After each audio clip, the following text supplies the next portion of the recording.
eat that frog. அந்த தவளைகளை சாப்பிடலாம். இதுதான் புத்தகத்துடைய தலைப்பு.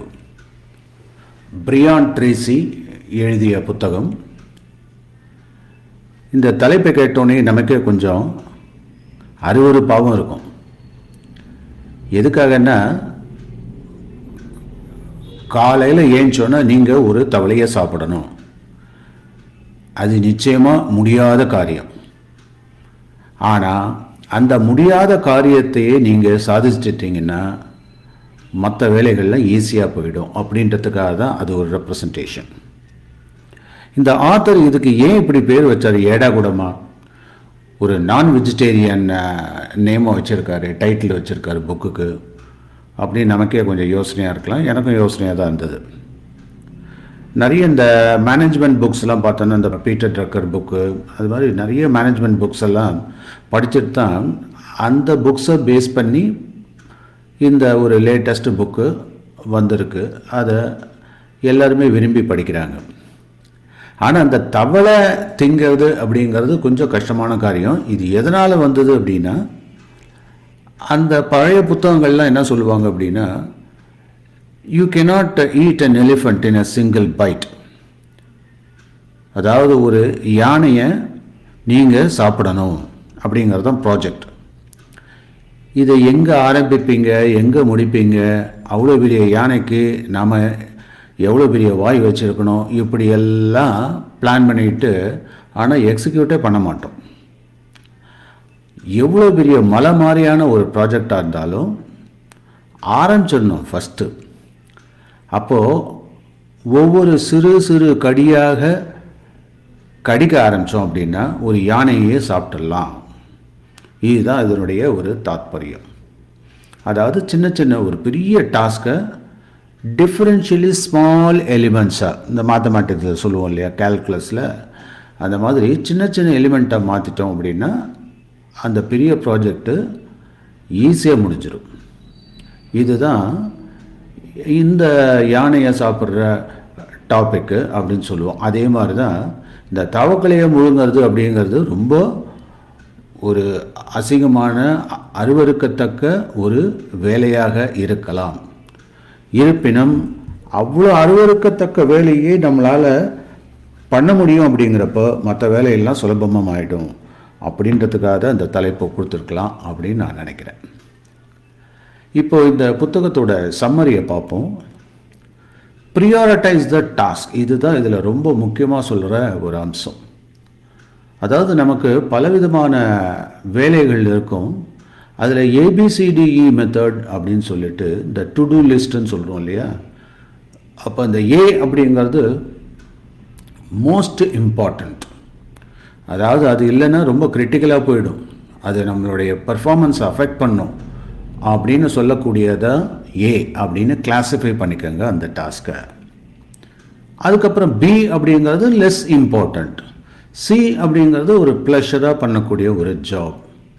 டி அப்படிங்கிறது இந்த ஜாப் பண்ணணும் தான், ஆனால் நம்ம தான் பண்ணணும்னு அவசியம் இல்லை, யாருக்கா டெலிகேட் பண்ணலாம், அந்த ஒர்க்கை வேறு யாராவது செய்ய வைக்கலாம்.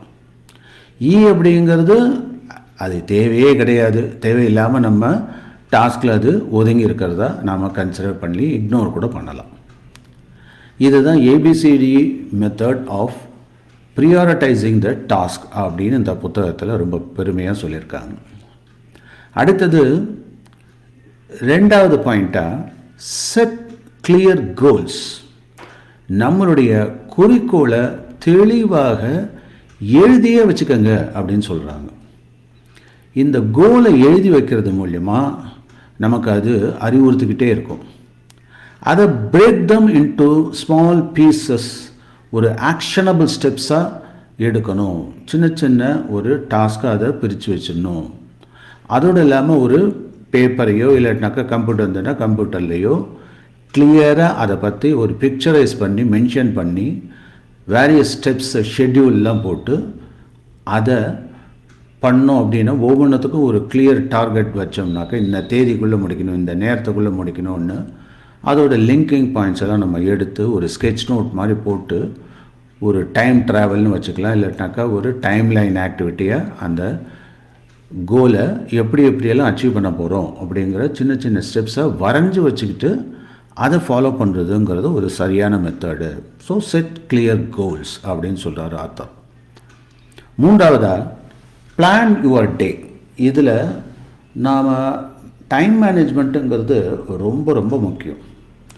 இதில் ஒரு ஆனுவல் பிளான் இருக்கலாம், அதுக்கப்புறம் ஒரு மந்த்லி பிளான் இருக்கலாம், வீக்லி பிளான் இருக்கலாம், டெய்லி பிளானர் இல்லாட்டினா daily task list to do. இது அவசியம். அப்போது இந்த டைம் பிளாக்கெல்லாம் அது கரெக்டாக நாம் செயல்படுத்த முடியும். அதுக்கு ஒரு ஷெட்யூல்டு ஆக்டிவிட்டி நம்ம ஈஸியாக பண்ணலாம்.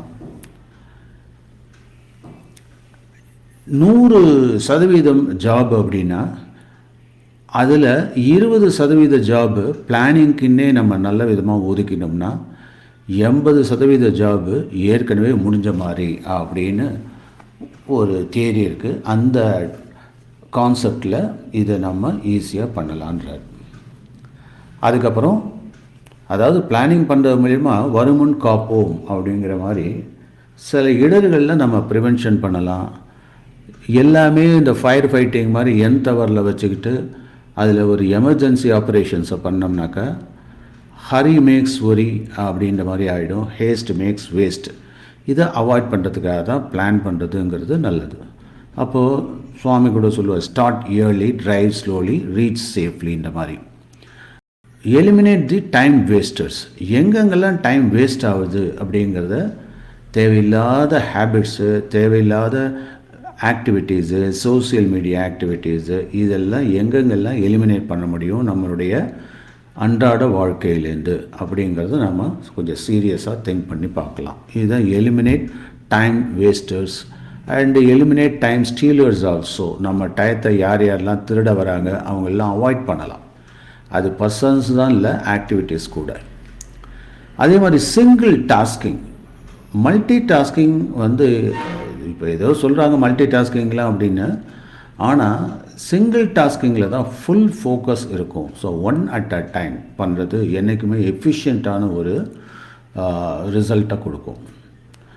Take action. 6வது ஸ்டெப்பாக நாம் ஆக்ஷன் எடுக்கணும். பிளான் பண்ணிக்கிட்டே இருந்தோம்னா பிரயோஜனம் இல்லை, எடுத்து வைக்கணும்.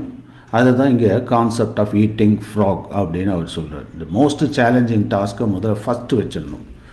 எப்போதுமே highest value, most important task, most familiar, இதெல்லாம் நம்ம முன்னாடியே முடிச்சிடணும்.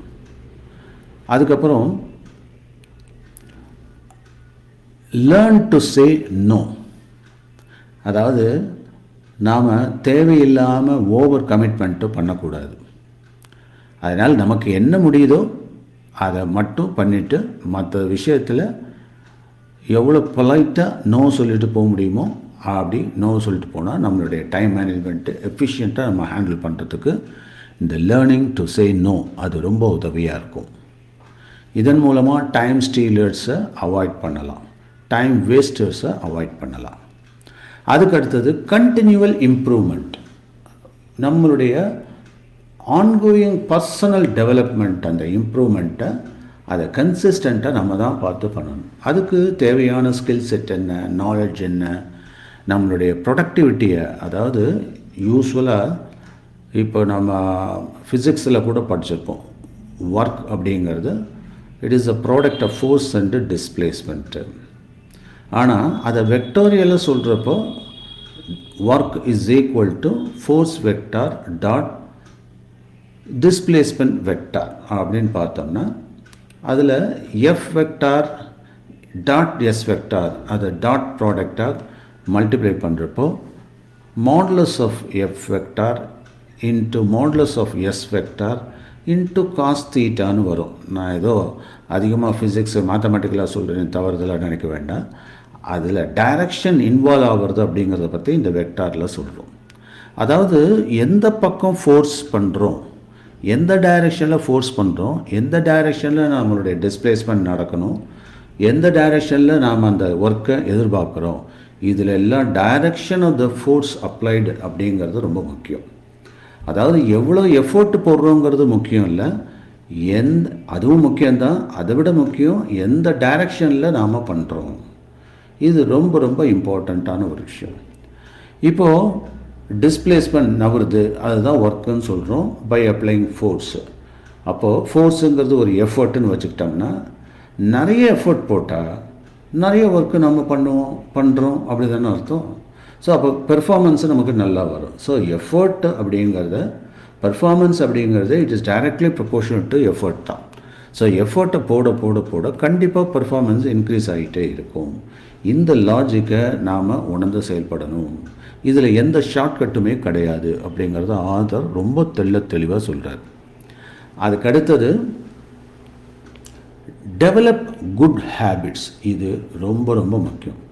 நாம் எப்போதுமே ஒரு பாசிட்டிவ் ஹேபிட்ஸை எஸ்டாப்ளிஷ் பண்ணிக்கிறது நமக்கு ரொம்ப ரொம்ப நல்லது. அது ஒரு கன்சிஸ்டன்சியும் கம்ப்ளீஷனையும் கொடுக்கும். அதே மாதிரி விசுவலைசிங் த சக்ஸஸ். இப்போது நாம் எதை நினச்சி நாம் ஒர்க் பண்ணுறோமோ அது இன்றே கிடைத்து விட்டது அப்படிங்கிற அளவுக்கு நாம் அதை மானசீகமாக அந்த காட்சியை நம்ம அடிக்கடி பார்த்துக்கிட்டே இருந்தோம்னா அதுவே நமக்கு ஒரு பூஸ்ட் கொடுக்கும்.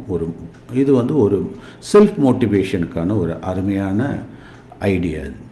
ஸோ இந்த மாதிரி ஈட் தட் ஃப்ராக் அப்படின்ற புத்தகத்தை எழுதிய பிரையான் ட்ரேசி அருமையான ப்ராக்டிக்கல் அட்வைஸு அப்புறம் ஆக்ஷனபிள் ஸ்ட்ராட்டஜிஸ் எல்லாம் இதில் நிறைய கொடுத்துருக்காரு. இதன் மூலமாக நம்ம நல்ல டைம் மேனேஜ்மெண்ட்டும், அதுக்கப்புறம் இந்த டிலேயிங் டாக்டிக், அந்த வேலை பண்ணாமல் இருக்கிறது. ஸோ எப்படி போஸ்ட்போன்ட்டு பண்ணுறதுக்கு சாக்கு போக்கெல்லாம் சொல்லிகிட்டு இருக்கோம் அப்படிங்கிறது, இதெல்லாம் அறவே ஒழிக்கலாம். ஸ்ட்ரெஸ்ஸை ஒழிக்கலாம். இது மூலியமாக ஈஸியாக நம்ம பல்வேறு காரியங்களை சாதிக்க முடியும்.